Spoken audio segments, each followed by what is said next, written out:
Mga Duterte supporters, magkakasalungat talaga eh. Kailan kaya sila magkakasundo? Wala na. Parang lumalala ang kanilang galaw. Mahirap talaga pag ang galawan ay may producer, may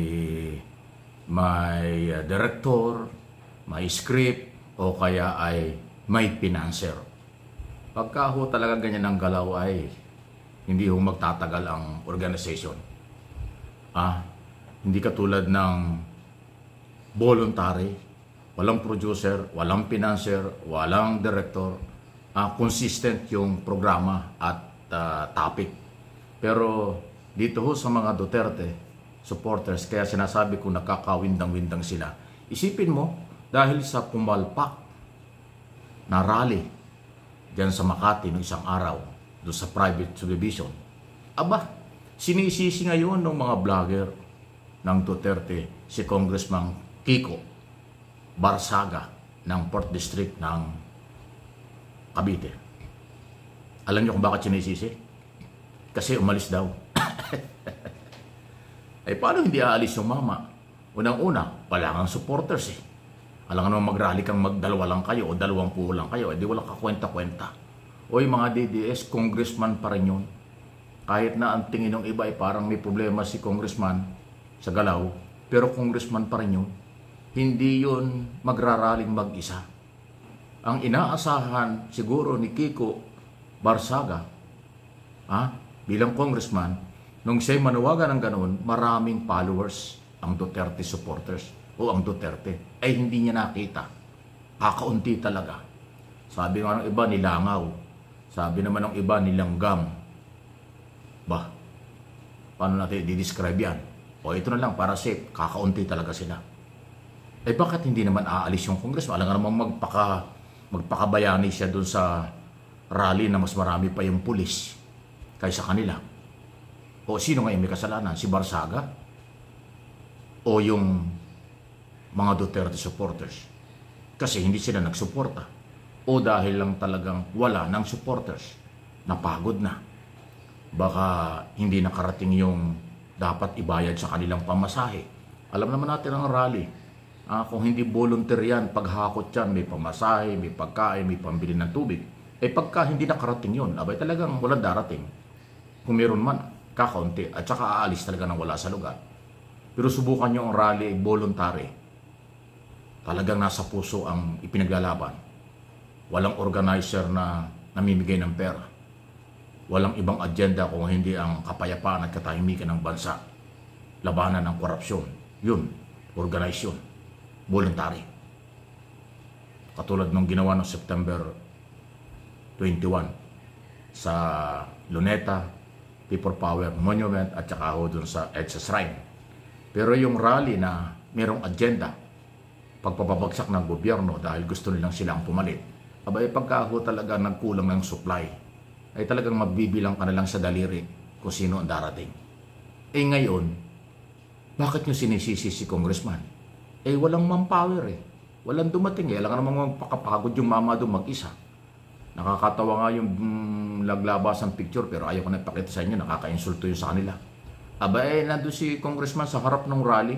Nag-iisang nakaupo doon sa monoblock. Tapos ang nasa likod ay mga vlogger. Hindi naman yun yung mga nagrarally. Kaya nga mas marami pa yung pulis kaysa vlogger kaysa sa lihitimo nagrarally. Bakit nyo sisisihin ngayon? Si congressman na umuwi, may pasok pa yung kinabukasan. Congressman yun eh. Gusto yata ng mga vlogger na Duterte, mula umpisa hanggang sa huli hindi uuwi si Barsaga. Ano kayo sinuswerte? Napagod lang yung mama. Nag-umpisa na yung tao, yung mama na mag-rally, hindi nyo sinundan. Tapos nang umuwi, sisitahin nyo or minamasama nyo. Sabi nga siguro ng iba, sobra na yan. Pinagbigyan na kayo. Gusto nyo, ubusin pa yung oras. Di ba? Merong nagagalit kay Barsaga. Meron namang tuwan-tuwa. Idol na idol. Katulad ni Harry Roque. Totoo ba yun? May nag-forward sa akin ng video pero ayaw ko nang pansinin yung mga video ganyan. Baka AI lang parang bilib na bilib si Harry Roque kay Congressman Kiko Barsaga. Wow. Dahil lumalaban daw. Nalimutan yata o hindi yata alam ni Harry Roque. Bumalik kasi rin sa Pilipinas. Puro fake news ang iyong mga pinaggagawa dyan. Eh, dyan ka na sa Europe, ano bang balitang makukuha mo dyan? Ha? Hindi mo ba alam na mayroong ethics complaint, mayroong problema sa ethics committee? Nireklamo ni Congressman Puno yung congressman na hinahangaan mo dahil sa behavior, dahil sa attitude, dahil sa lahat ng kanyang ginagawa, nakakasira daw. Nakakasira sa Kongreso.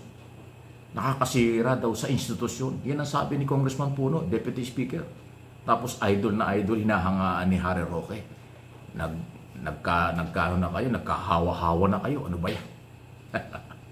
Anyway, tayo pong mga kabayan, kayo pong mga kabayan sa buong Pilipinas, basta consistent lang tayo. Tuloy-tuloy tayong lumaban sa katiwalian na nagsimula pa ang racket na yan sa anomalya mula ng Duterte administration at itong 3 taon ng Marcos administration. Nakita nyo pagka ang mga nagsasalita ay voluntaryong nagmamalasakit ng totoo sa bayan, hindi ho nagkakawindang-windang. Okay?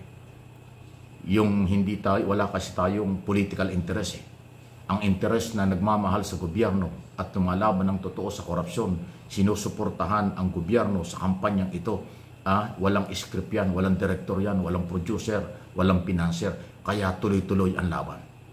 At makatotohanan.